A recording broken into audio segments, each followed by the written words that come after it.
BRB UK. Worse teeth, better accents.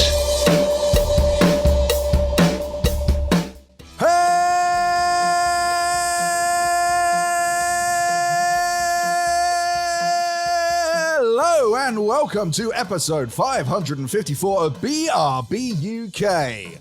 I am Coleman. Hi. No Dan this week because, well, it's a bit embarrassing, but he's been arrested at Oxford Street for shoplifting at a TK Maxx or a Sports Direct. I'm not really sure of the ones, but apparently he's got me some lovely 120s on the way, so that's nice. With me this week is one Tim Hibbs. Hello. I thought you were going to say that he'd been covering things in orange paint or powder. Got arrested for trying to just stop oil. No, way less embarrassing than that. Shoplifting. Okay. How are you, Tim? Yeah. It's been a week. But yeah. It has been a hot week. Unfortunately for me this week, the heat has... so the air conditioning at the petrol station in which I work has been broken for about 2 months. And I warned 2 months ago, hey, it's going to get really hot. And it's been getting progressively hotter, but there's been some bad days. And sometimes the temperature goes to 36 degrees Celsius in my office. And we have no fresh air. And, in my office, in the petrol station in which I work. And there is no fresh air, and it is very hot, and it's unbearable to work in. Yes. How's your? You're self-employed, so surely it's you're the master of your own temperature. Yes, right. I have aircon and a fan as options available. I haven't even used the fan so far. My office stays fairly cool. It's surrounded by trees, so I'm good. Excellent. Yeah. How's your gaming week been this week, Tim? Because mine's been so busy that I haven't got very much done once again. I have played some stuff. I have done some VR stuff, which I'll be reporting back on with Kev at some point, hopefully. One of those things was playing Walkabout Mini Golf with Kev, which was good fun as well. So, we'll be talking about that hopefully at an upcoming VRB, although not the next episode of VRB, because that's already been recorded. So I have played a bit of VR here and there, which I won't bore you with. I have played a few other bits, which I've played a little bit. But yeah, some of my time did get interrupted. I did go out on an excursion and do a VR thing again, which I'll save for the VRB. But yeah, generally I played a few little things, but I had a very frustrating week of flat screen gaming. Like my flat screen gaming, my VR gaming, all good, thumbs up. Nearly finished Moss 2. That's still a delight. And playing with Kev was great. And everything else I did was cool. My flat screen gaming did not go so well. I wish you'd stop saying flat screen gaming. You say it like flat screen gaming, like it's a weird thing, like it's a category of its own. It's not. It's gaming, Tim. VR is the weird one. VR is the oddity. It's the past, Coleman. It's a relic of the past where we didn't have screens for our faces. Look at your hair color. You're a relic of the past, Tim. It is a slightly dismissive phrase that is used by VR peoples, and I tend to pick up on it as well. But it does just help. You say dismissive, I say wanky. A delineation between VR gaming and non-VR gaming. But my non-VR gaming did not go so well this week, generally, as well, or as much. I played one game I was expecting to really like and did not. Okay. And I played one game. Well, I played a game called Tren. Anyone that doesn't know, it's a game within dreams. I was expecting to like it. It's a really cutesy looking, like wooden train set based kind of game. It's all built in dreams by a designer from Media Molecule. It got a little bit of buzz. I thought it'd be a cutesy little puzzle game. It is nice. It looks good. I really like the graphical stylings on it. I really like some of the aspects like the sound and stuff, because I think I saw a thing somewhere where they actually recorded sounds of like a wooden train set and put them into the game, and like there's all sorts of like really nice touches to it. But I just didn't find the base gameplay that fun. It was like you're picking up, you're mainly in the levels that I'd seen at least, there's a section of track. There might be some gaps in it that you might have to jump over by speeding up. And you can do a quick like speed boost to help you get over those gaps. And then there might be different cabooses and carriages and stuff that you need to pick up that will help minus from your overall time because you've got a bit of time to get through each sort of section of the level. And, it's a kind of standard gold, silver, bronze kind of levels, but the bronze level is like really easy. Like you're definitely going to do that and get through that kind of thing, basically, almost. It's not quite, like definite, but you can go pretty slowly and still get the bronze time. Whereas the silver time is, you got to be fairly sharpish, and the gold time, you've got to be really on it, basically. And yeah, kind of slightly detracted from, I think, the appeal in terms of, well, once I got through the bronze, I was like, well, I'll just get through a few of the levels and I'll see where this goes and blah, blah, blah. And then you get to a point and it goes, oh, no, you've got to have 15 like hexagons. It gives you hexagons, 3 for gold and 1 for bronze, basically. And you've got to get 15 hexagons I think there's about 5 levels or maybe 6. But anyway, you've got a certain number of levels to get through and you've got to get a set number of hexagons to get through the gate. And I was like, so I'm going to have to go back and get some silver on everything or kind of, a few golds here or there. And I was just like, I don't know, I can be bothered. I don't think I'm actually enjoying this as much as I could. I may have just been slightly short-tempered with it. It may have just caught me at a bad time, and I could have just not really been in the mood for that sort of gameplay. But it just didn't gel with me. It didn't sit with me that well. And then I was like, okay, well, I'm in Dreams. I've got my VR headset handy. I'm going to jump in and check out all the VR stuff that I haven't checked out in Dreams. And then after a bit of fumbling around, because he didn't really say this or label this anywhere, and then actually Googling it, it's not available in PSVR 2. And I can't be bothered to get my PSVR 1 back out and hook that back up just to check them out. So I was like, oh, well, that's a bit disappointing. I think I'd known that somewhere, but completely forgotten it. Hadn't been in Dreams for a while, so I thought I'd go and check them out. So, so I can't really be bothered with that. So I kind of then sacked off Dreams entirely and came out of the whole experience a bit deflated. But hey, as I said, Tren's very cute. I might give it another go to see if I'm in a better mood for it at another time. But yeah, visually and there's a lot of things going for it, and there's a lot of plus marks in it in general. I just found the gameplay a bit dull and not something that I wanted to invest more time to get better in, basically. Well, that's a shame. I know that Dreams is part of the PlayStation Plus lineup for this month, so I'm assuming that's why they've suddenly come out with an official Media Molecule new release for Dreams. That is a shame. I mean, there's a fair few experiences on Dreams that come from Media Molecule themselves, and some are very short little kind of artsy pieces, but the main kind of story there I found quite enjoyable. So it's a shame this doesn't kind of live up to that standard. I was hoping for another big story thing. That's why I'm kind of letting them off a bit, because as I said, in presentation-wise, not just in the graphics, but in the general presentation of the game, it's really sort of, A+. It looks like one of the best things that's possibly come out of Dreams entirely, basically. And that's why I was a bit disappointed that I just didn't gel with the gameplay, but I have heard other people talking about it much more positively, so that could just be me. So that's why I'm giving it a little bit of leeway and a bit of a caveat. But as you say, part of the reason why it had come more to my attention is the fact that Dreams was available for more people.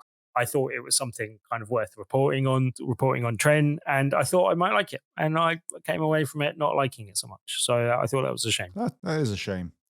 Okay. If you don't mind, I would like to jump into my game and then we'll circle back to you for your other game. I think that way we get a nice little healthy dose of who's who and what's going on today. I've been playing Venba, which I've been looking forward to for quite some time. Yeah.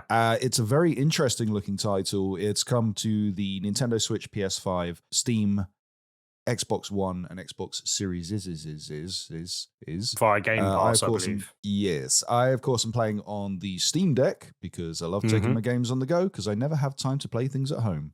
And this one's interesting because think if you like the title, or if you like the titles of Cooking Mama and other such type of cooking simulation games that aren't necessarily in-depth cooking simulators, they're more kind of cutesy games. This is very similar to that, but it's story-based. So this follows an immigrant family, Tamil family, who have moved from India to Canada in the 80s, I believe. And It's about this couple that are struggling to make their way in Canada. They're thinking about moving away, and then all of a sudden find out that they're pregnant, about to have their first child. Mm-hmm. So they decide to stay in Canada to give the child a bigger kind of opportunity at life. And it follows their struggle of their child growing up without their culture and starting to lose the language and not keep up with them. It starts going by more of a Western name than by going from their Indian name. But centered around that is the child's the mother, because the game is called Venba. The protagonist, the mother, is called Venba. That's where that comes from. Okay, I was going to ask where that name came from. Yep. Yeah, it's about her connection to her family and her culture and losing that with her son, and the way that she finds this connection is through cooking. So it becomes a weird kind of Italian Indian cooking simulator, which has been interesting because in the old Cooking Mama games, there's a lot of kind of a lot of boiling, chopping, grating, very kind of normal stuff that you'd know on this, where this one centers around Indian cuisine. So there's a lot more stuff that you wouldn't necessarily know about doing, like making rice flour through blending rice. I didn't know that was a thing until today. And I've got a big passion for cooking in real life, and I do like experimenting with things. And this has kind of stirred my interest into seeing just how different food prep. Seeing how different the food preparation side of things is with Indian cuisine. So it's actually made me want to kind of branch out a little bit and try some things at home. But as the game itself, there's not like a big fail state to it. If you get a recipe wrong, then it will kind of go, do you want to start that again? Or you can rewind at any point. There's not a big game over. Oh no, you've lost your heritage. There's nothing like that at all.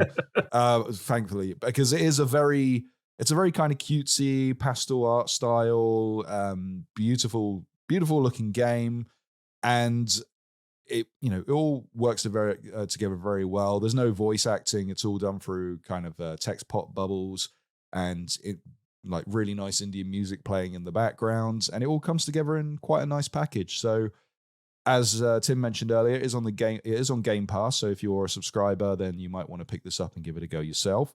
However, if you are a Nintendo Switch user, if you are a Steam Deck user, then I would suggest picking this up and paying the money. I think it was £10 to £15. I can't remember fully how much this was. Very bad of me. Usually I note this stuff down, but a little bit behind this week. But it's been a very enjoyable experience, and I think it's worth paying to pick it up. So yeah. Okay. Venba, give it a go. It's a recommend from me. Yeah, it's interesting that you say about an Indian family connecting with their culture through food, just because I have lifelong Indian friends, basically. And I think that's a similar thing that's happened with a lot of families in the UK. Okay, there's like special occasions like weddings and stuff where the communities and stuff tend to get together. Yeah. And they're often quite big weddings and quite big affairs that happen over a series of days where a lot of the community gets involved. So that there's that side of it as well. But there's always a thread of like Indian cooking throughout that. And I think a lot of, preservation of Indian culture in the UK has occurred through food, but also a lot of acceptance of Indians in the UK has come through.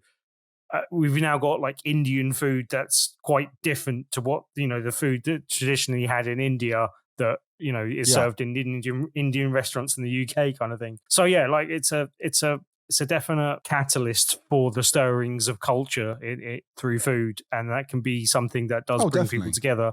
So it's interesting that that's a central thread to the story of the game as well, basically. I mean, our most famous dish in the UK is an Indian dish that was created in England. So yeah, it's not a bad shout. But I recommend picking that one up. I think that's on everything right now. Switch, PS5, Steam, Xbox One, Xbox Series X and S. Worth getting. And Tim, you have also been playing a golf game, which immediately you've lost me at. So you got to steer me back. This PGA Tour 2K23.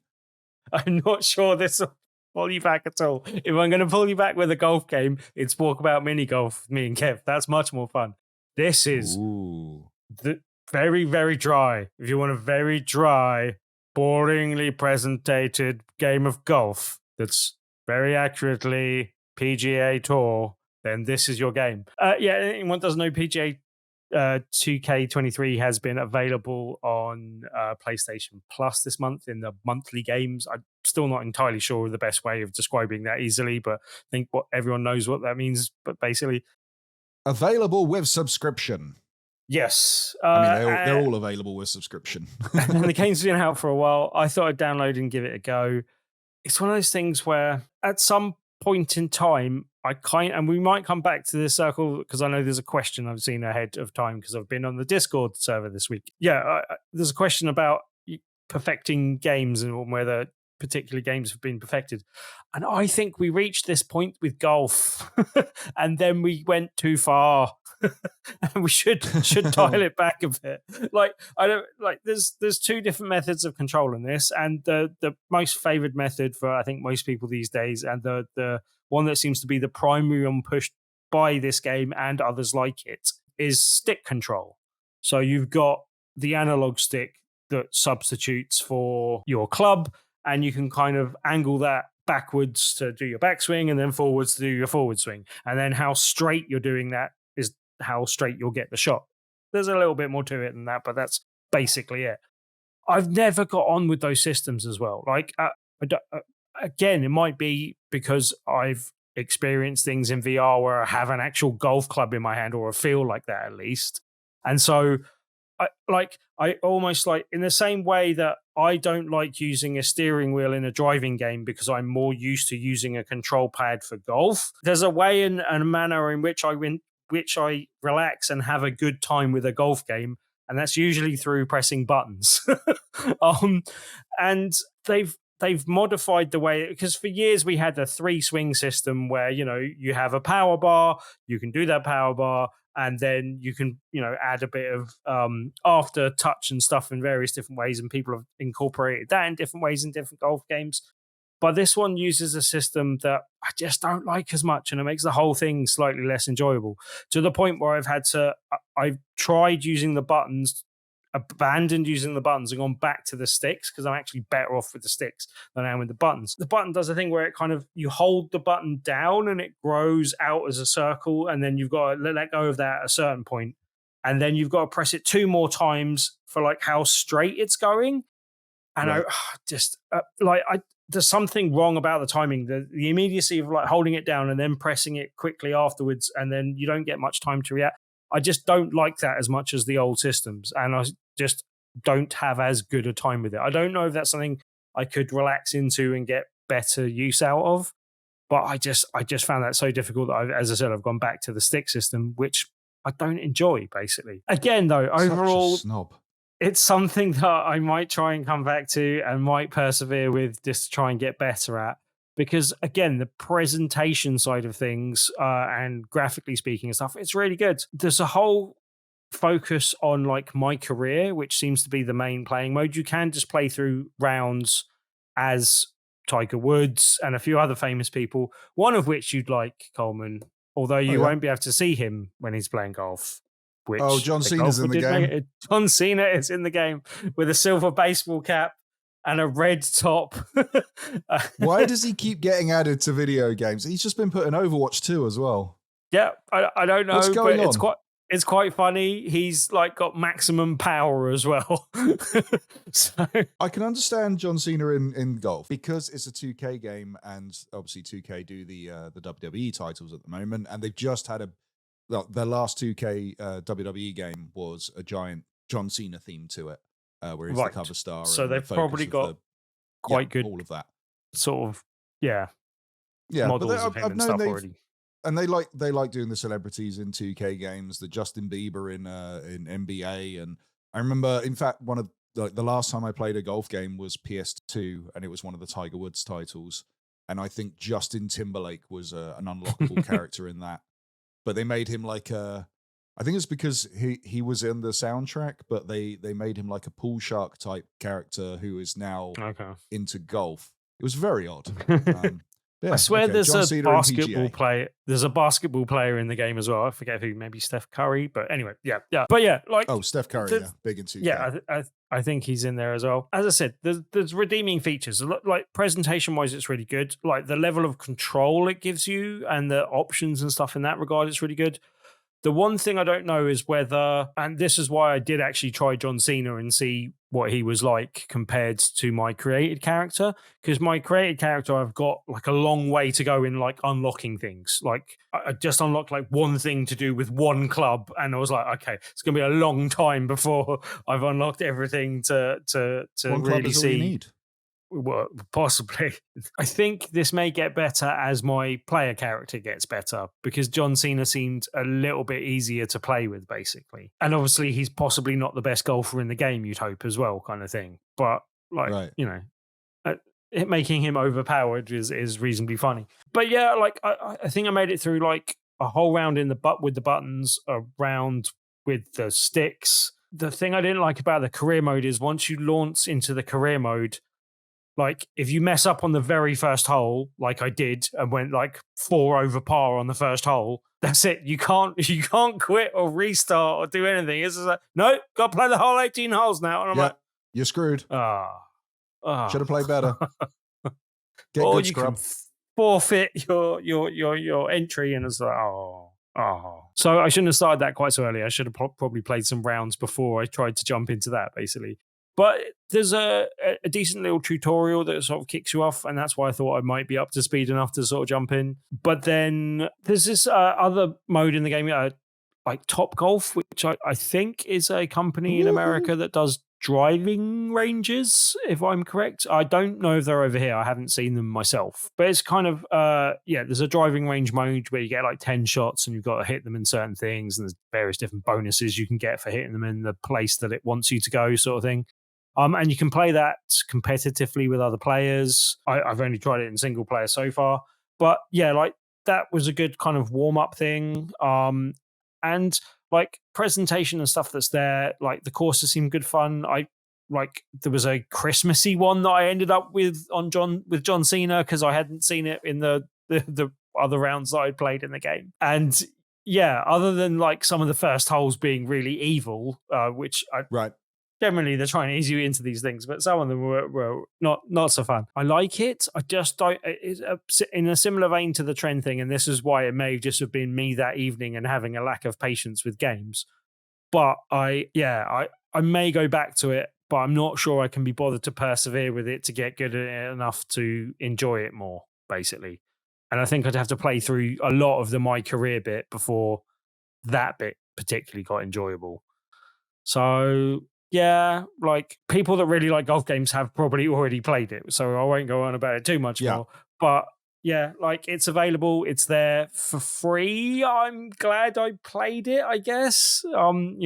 Free in inverted commas. If you've got part of subscription and you're vaguely interested, I do think it's a very nicely presented game. Like the commentary is really good.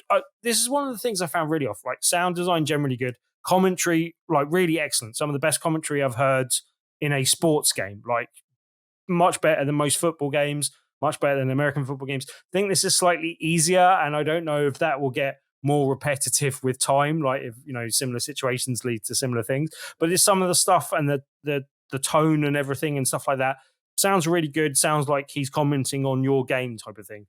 The one thing I found really off-putting and weird was like the audience that surrounds the greens and stuff don't make the noises you would expect them to make at the times they're making it. Like you miss a shot and it goes like well past the hole, and then it's well past the hole, and they're like, "Ooh," and you're like, "No, you should have said that a minute ago. Like you're too late. None of your false sympathy now." But not even that. Like they do those noises at times where you were like well off, and then don't do those sort of noises at times you would expect them to. Like it was just weird. Like that was the one thing on the sound design that I thought was a bit off. But generally, as I said, like most of the presentation and the stylings and everything, other than being a little bit bland, but generally very good. So yeah, it might be worth playing for free. In inverted That's commas. cool. Oh, I completely forgot about PlayStation Plus this month, so I've added that to my into my library. So I'll have to give that a go at some point. Is that just so you can play with John Cena? No, that's because I used to enjoy playing golf games a long time ago, and they're quite pleasant to do. So I think that, yeah, I might, because I tend to play my PlayStation during my lunch break, and that's quite a relaxing thing to be playing and not jumping into like a Final Fantasy or something that's very story intensive at the moment for me to get along with. You can just play a couple of holes. Yeah. I did quickly look up Top Golf. They are available in the UK in Chigwell, Surrey, and Watford. So that's why I haven't seen them. If you're ever in the areas of Chigwell, Surrey, or Watford, they look actually quite cool. I want to go to one. Well, can we go to Surrey or something? Can we figure out a reason? BRB UK Watford's closer, dude. Let's go Watford then. Like, it's north, but we can cope that far north. Well, it's not the north. If we go to but if we go to Surrey, I'm basically on my way to Portsmouth anyway, so road trip. Yeah. All right. I will quickly mention, this will probably be the final time that I do so, but I have been playing AEW Fight Forever, which I have spoken about a couple of times on the show. I wanted to make mention of this because, as I said, when I was playing the exhibition modes, the story modes, and any kind of challenges, things like that, I was finding them a bit too easy because this game plays a lot like the old N64 games in some ways, and I am a master at those from my youth, and it has not left me apparently. So I thought I'd need to play this online, and I played it online for a little bit, and then I found a big problem with online, and that is that you don't have the option to switch off created characters. So people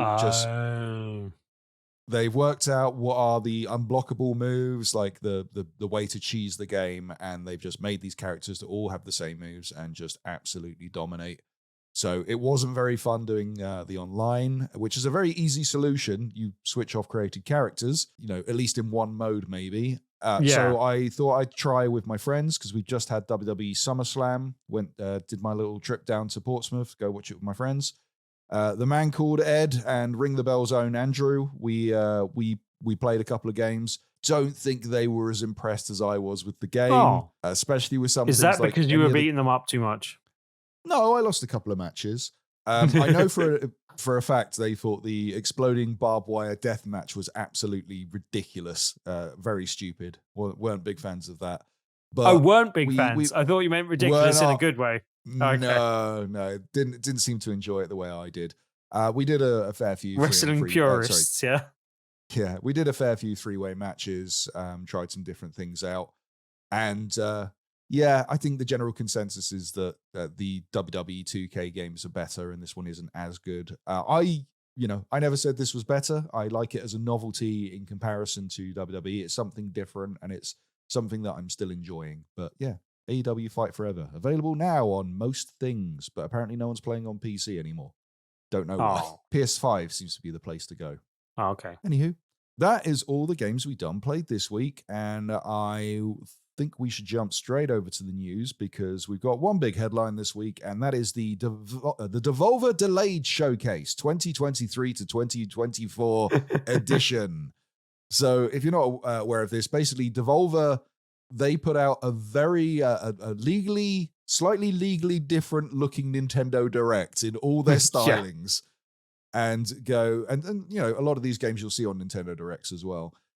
They will go, hey, these are all the games that we were going to put out that have now been delayed. Thus, the delayed showcase. So we got a few dates, not confirmed dates on most of these, just the year. So we know. Been pushed back from 2023 to 2024 have been the Plucky Squire, which I'm really looking forward to. Yeah, that's Stick It to the Stick Man. Yeah, Stick It to the Stick Man, Skate Story, Angerfoot, Pepper Grinder, and that's it. Also, Pepper Grinder coming to Switch and Steam, Angerfoot coming to Steam, Skate Story coming to Steam, Stick It to the Stick Man, Android and Steam, Plucky Squire, PS5, Xbox Series X and S, Nintendo Switch and Steam. I'm really looking forward to that one. I think you actually turned me onto that, spotting it in a Nintendo Direct once, but I won that on my Steam Deck. That's where you're a character in a storybook that comes out of the storybook and into the real world, and it's kind of changing genres of game as you're playing it, and it looks very fun and very cool. But I can see why presentation back here. Yeah, presentation looks excellent. Am I right in saying that's the second time that's been delayed? Or I'm not sure if we just didn't hear much about it for a while and then it was delayed now. I can't remember. But I think the reveal was one of those TBA type release dates. Yeah, and then got a confirmed release date, and now it's had to be pushed back. Just feels like I've been looking forward to it for ages, but it is one of my most anticipated games, I think, at the moment. So yeah, I'm looking forward to that.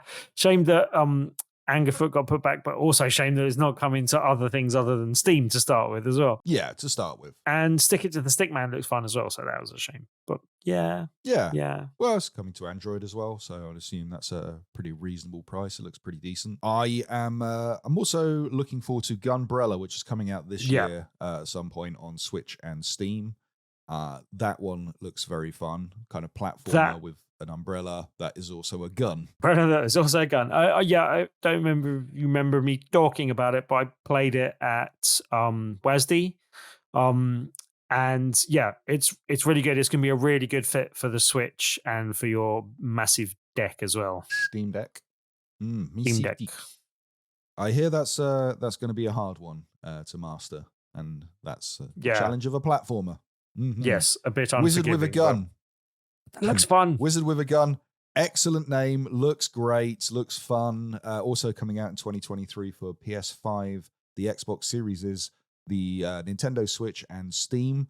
Nintendo. The Wizard with a Gun is a name that I think has been used in like Photoshop, Twitter account, silly things, and now is an actual game. So that's interesting. Looking forward to that one. Now I can't remember. Did you play the Talos Principle, the first one?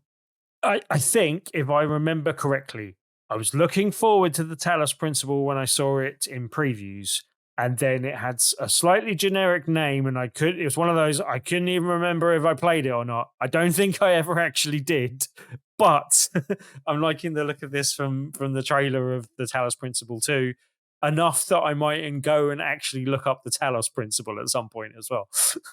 Okay. Well, you might want to look in your game libraries, because I can't remember if this was a Game Pass or a Games with Gold or a PlayStation Plus or something, but I know I have a copy of the Talos Principle somewhere. It might even be PC for all I know. It could be in Epic Games. There's too many giveaway games now. I don't know what's what anymore. Cosmic Wheels Sisterhood, which is out on the 16th of August. That looks nice. Kind of pixely 2D point-and-clicky adventure game. Nintendo Switch and Steam. With tarot cards, basically, yeah. Yes. Out very soon. I love it. I'm a sucker for a pixel art game, Tim. You know that. Just for the record as well, going back one though, but the Talos Principle Deluxe Edition on PS4 is part of, I don't know which level of PlayStation Plus, but it's on PlayStation Plus. At least what's the second level of PlayStation Plus? The second level of hell, Coleman. Basic, essential. Is it essential? See, essential sounds like that's the base level. I thought there was something else. I think it's basic, essential, premium. I think that sounds right. Okay. Middle hot. Middle hot. It's just right. It's the orange level on the what's the name? Oh, I was gonna give the shop a shout out and completely forgot about it. Stupid chicken place. Oh, Nando's? Yes, that's what I meant. The Nando's kind of hot rating. I'm getting distracted by adding this to my library right now, but still. Well, I'm still on the lemon and herb. Lemon and PlayStation herb. Plus. Okay. Yes. Okay. I decided I didn't need access to all the games that I wasn't playing. So that's fair enough. I might cancel mine at some point, but I can play the Talos Principle in the meantime. We got the announcement of a future game, which is Karma Zoo. That is coming to PlayStation 5, the Xbox Series, and Steam and Nintendo Switch. No announced date yet, but again, interesting looking puzzle platformer coming out some point. It looks you're playing different animals, trying to solve puzzles with them. It's got a very kind of I'm trying to think of that era. It's like not Commodore, not Atari, something before Nintendo. But it's got a very interesting art style to it that I like. Again, it's not that level of pixel art that I get really into, where it's good looking, like beautiful looking pixel art that I used to look at as a child and go, games will never look better than this, and yet they did. But it's still a very good looking game. Someone said that in some online thing or something. What was the first game that you saw where you didn't think graphics could ever get better than this? And my answer was really boring. It's like Pac-Man or Space Invaders. They were the first games I saw. I had no concept that graphics could get any better at that time. That had never happened before. I'm trying to remember the name of it. It was a platformer where you were like we've had this conversation in our private lives, but it was a platformer on the Amiga, and you were like a barbarian type character, and you swung a sword, and it was a platformer, and that's all I can remember about it. I think Barbarian? Something? No. No. I remember Shadow of the Beast amazing me in graphics. Shadow of the Beast 2, in fact, on the Amiga. Cutscene, the intro to Shadow of the Beast 3, I remember blowing me away, and now it probably looks very primitive. Flashback, Flashback used to absolutely blow my mind with how good it looked. Flashback 2 on the way soon, by the way. I got a press release about that the other day. That's looking fun. Nice one. You know what I saw the other day that looked really dated? And this is slightly off topic, but I think it's permissible. I started watching Walking with Dinosaurs again for the first time in a long time. And let me tell you, the graphics in that do not hold up. I was expecting it to look, Jurassic Park amazingness, and it does not. Jurassic Park amazingness. Yes, I thought Lionheart on the Amiga was the best looking game, and they were never going to look any better. And they got a lot better looking. Even on the Amiga, that was the best looking Amiga game. Monkey Island 2, for Lord's sake. Again, going slightly off topic, but speaking of really good looking games and things that we spoke about, actually, I think last week. I don't know if you saw, but Digital Foundry did a in-depth thing on Order 1886 this week. Oh, yes. Which was quite interesting. And just saying why it was a particularly high point for not necessarily a high point, but a particular moment in games and still holds up graphically. And yeah, it's just quite interesting. I'd like to see how that holds up on the PS5. I don't know if it's available on PlayStation Plus, but yeah, I might dig that out at some point. I don't know, but yeah. Oh, you've already got that game, haven't you? But swear, don't you already own that game? You do. I need to wait. I've got it on PS4, yeah. Yeah. Well, you can play it on your PS5 then, can't you? I think so. Yeah. It's backwards compatible. Yeah. Okay. Because I keep meaning to play it. I used to install that game and go, yep, today's the day I play and I never got around to it. I had the London Underground DLC as well that I was interested in. I go, one day I'm going to finish that game and I'm going to play the Underground DLC.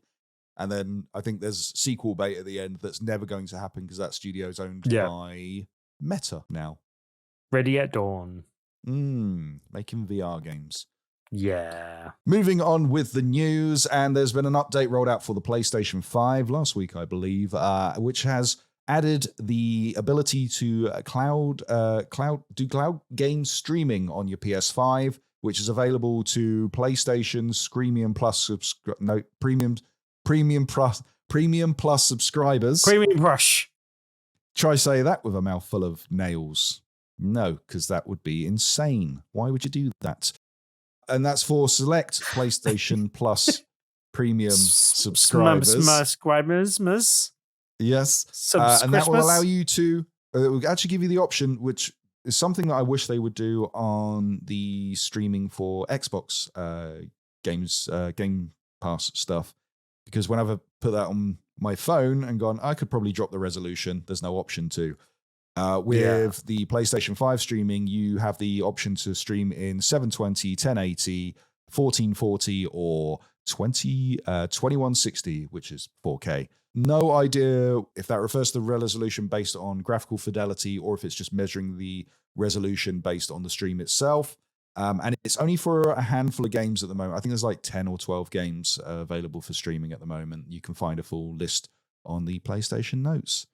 But yeah, streaming. That's another thing that the Xbox started with. And now we've got kind of parity between both consoles because more features are coming to PlayStation. Is it just me being cynical, or is the timing of this a bit suspiciously just after all the FTC filings and court case stuff seems to have been not necessarily resolved entirely, but like PlayStation has said their part, basically, you know? Because just to remind everyone, the major objection from, and I could never. It's the FTC in America. What's it in the UK? Is it the FTA or something or Something along those Monopolies and lines. Mergers Commission? Anyway, it's someone over here, and they objected to it on the grounds of Microsoft owning the streaming platform, owning the future of streaming games. Not right. really accepting the fact that that's a very small percentage of the games market at the moment, and they haven't exactly.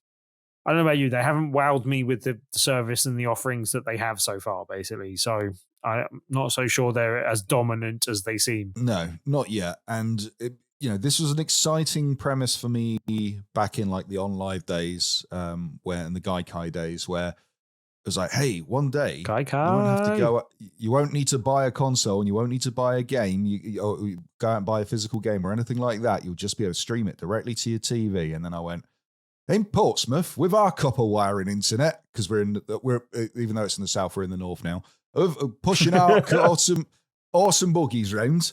No chance. And over the years, it's got better, but that future idea of everything at its convenience. I've seen what the ugly side of that is, and that is Google Stadia, where they go, hey, look, we're saving all this money on this, but we're spending money on this, and you're still going to pay full price for games that you don't actually own. And if we shut the service down, all your games go away. So, have fun with that. Mm-hmm. And I know they did refund everything, but it's a kind of what if, and I know it's not just Xbox now. There's a few different kind of streaming things going on at the minute. I think Ubisoft do one at the moment. Well, also smaller companies might not keep up the end of the bargain that Google did with that as well. There's no guarantee that you'll get money back on that sort of thing.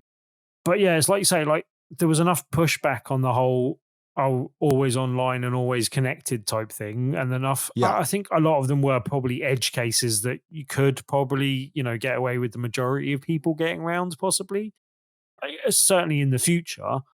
But it doesn't mean that those cases don't exist, and it also it kind of highlights the problems that could manifest itself when something goes wrong for other people as well. So I see.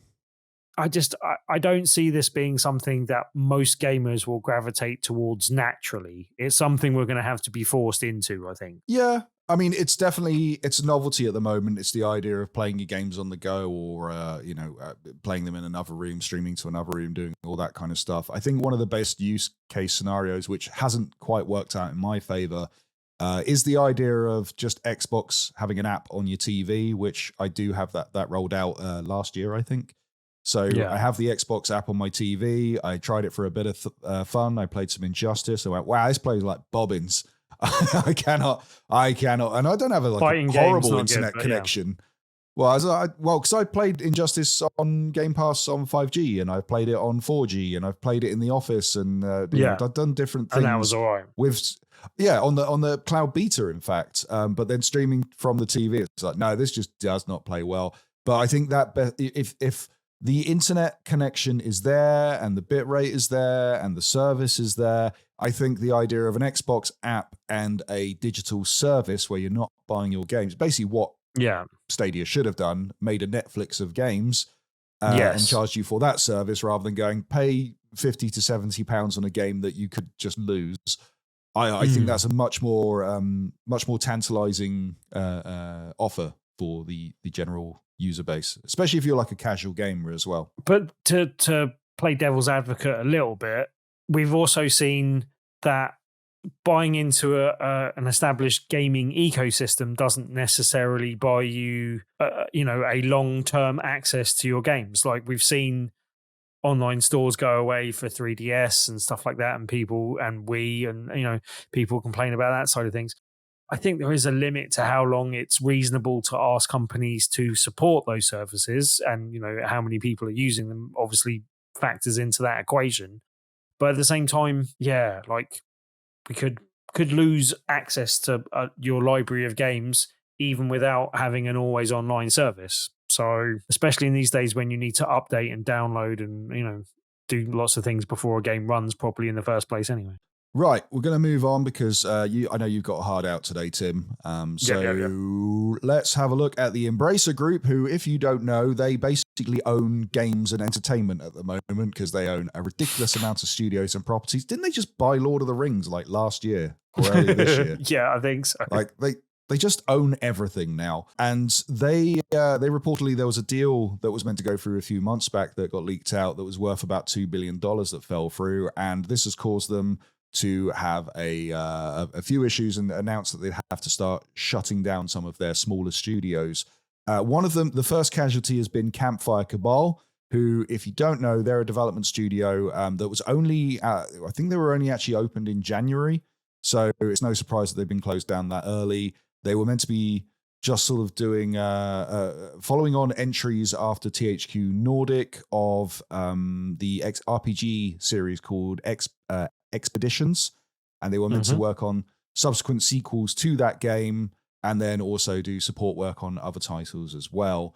They haven't actually brought out any games at all, so it's no surprise that they're the first to go. But it's a shame when a big conglomerate buys absolutely everything, all these smaller studios. This is a kind of telling tale of what could happen, i.e. an EA or a PlayStation or a Ubisoft or a Xbox or any of these kind of companies. It's happened many times in the past. And I'm sure we will continue to see it happen, unfortunately. Yeah, they went with the Katamari approach to acquiring video games and video game companies. Just gobble it all up with no rhyme or reason. Just gobble it all up, roll in a ball, and hope that makes a massive thing worth loads of money that someone else will pay for. And then that didn't happen. To appease their overlord, known as the Cosmic King. Possibly a bad business plan. No, that's all I'm saying. I don't know much about Katamari or about buying businesses. But that doesn't seem like a good marriage. Right, Tim, we've got a couple more things to do before we get out of here. So first of all, I'm going to ask you, if you'd like to support our show, please go over to tpublic.com/stores/BRB. There you will be able to find our tasty merch. And when I say tasty, I mean tasty looking. Don't eat it. You will choke on a t-shirt.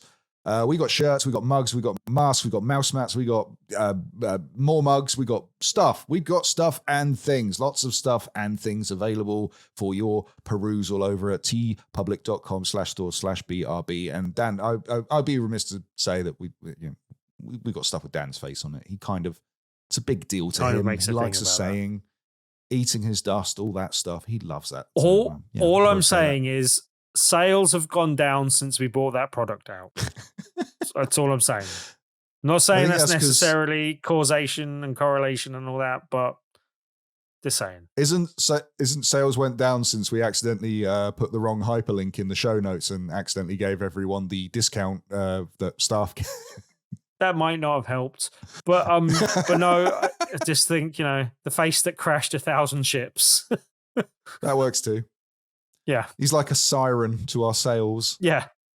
With his siren song that goes something along the lines of, please release me, let me go. Okay, and also available on that site, we've got many cool designs from our cool artists, including one for Tabletop Tuesday. Tim? As Coleman has alluded to, Tuesdays are indeed a Tuesday, and this week is no exception. There is always a Tuesday, just like there was always a Lighthouse. But this Tuesday, we have a different feature game, as we often do on a Tuesday. And this week's feature game is a game called Happy City. It's a little card game about building a city and making sure that all the people in said city are happy with that city. It looks quite simple, quite fun to play, quite quick, but looks like a good one.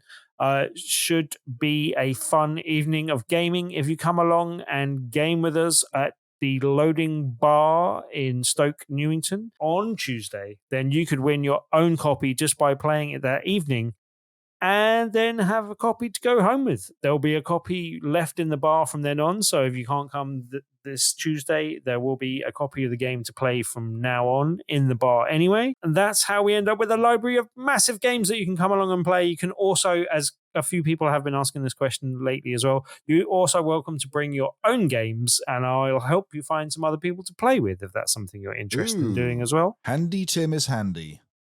I am handy. And yeah, like this week was a good week. We had decent little turnout for our social deduction games. And next week we're back to our feature game, and we will have a feature game for you to win. There are more details on the top left-hand corner of Big Red Barrel.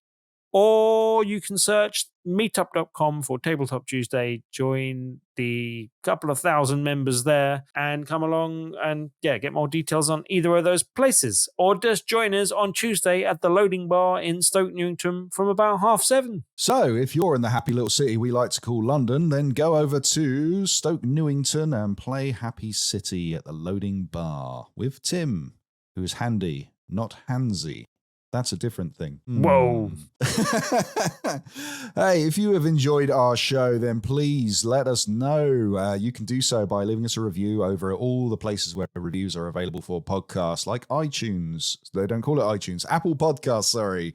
Over at Stitcher, at Podcast Addict. There are many different ways of getting to know us and giving us a little review, letting us know what you think. Go for one of those 5-star ones. We might read it out on the show if we like it, if it amuses us. Showing your internet age there with iTunes, Mr. Coleman.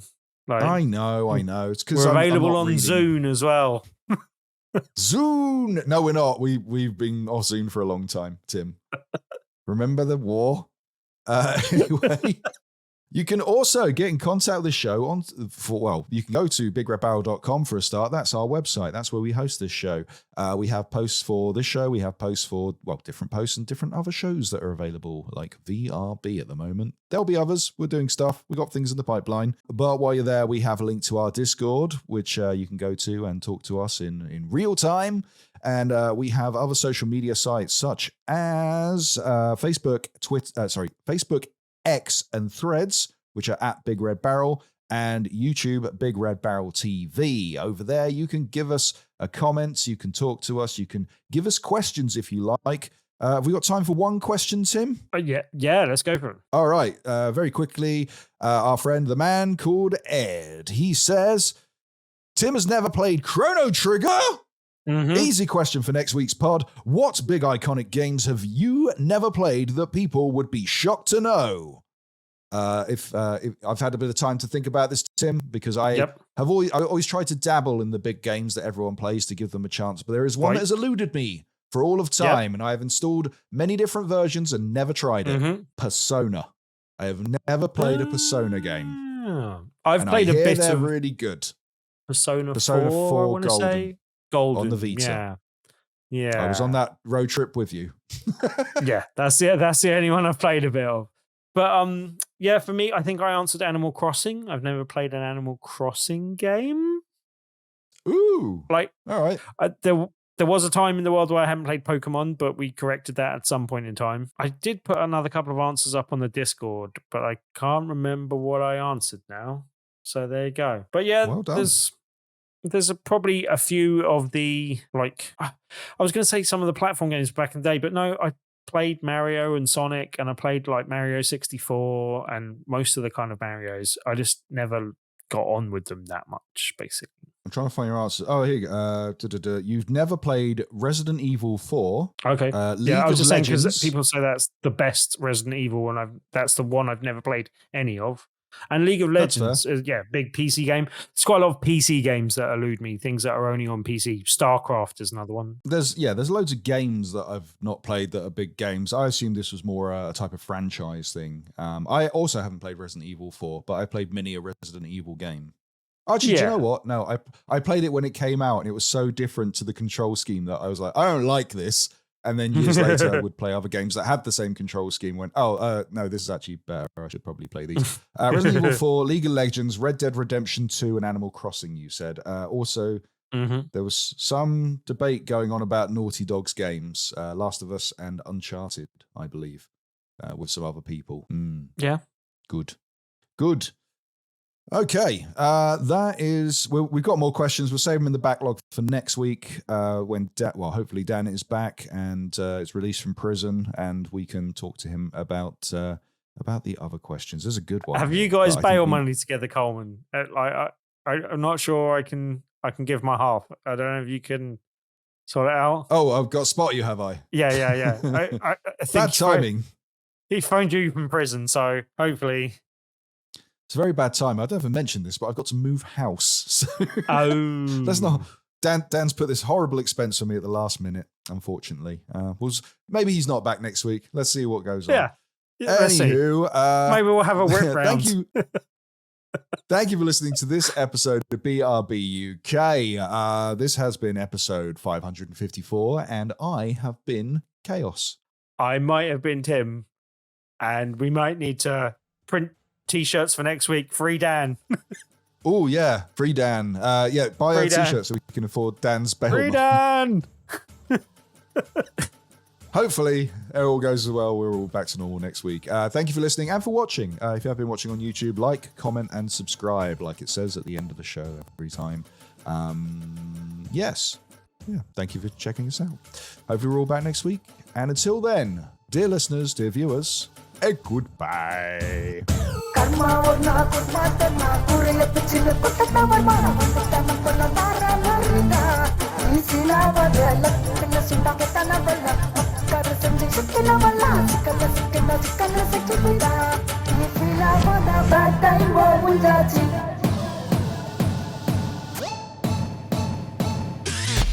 You and your ears are quite welcome for the podcasting goodness that you just heard.